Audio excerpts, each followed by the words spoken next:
কেন সব বিমল না তুই কি করবি রে? তুমি জানো না বিমল ব্যান হয়ে যাচ্ছে, আমি খাবো কি?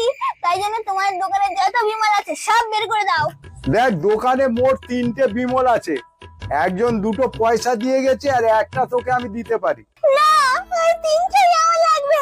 তুমি যত টাকা বলবে তত টাকা দেবো, আমি তোমাকে 1000 টাকা দেবো, 3টে বিমল দাও। খাতায় কতগুলো টাকা পড়ে রয়েছে, দেওয়ার নাম নেই।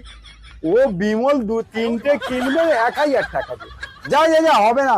এই কাকু, এই আমার কিন্তু খুব নেশা উঠেছে, তুমি দেবে কি বলো? তাহলে এই ছিটা এখানে ঢেলে আর একটা চেষ্টায় মেরে দিয়ে পুরো দোকান পুড়িয়ে দেবো, তাহলে যাও। বাবা তুই কি রে সাংঘাতিক, এই নে নিয়ে যা।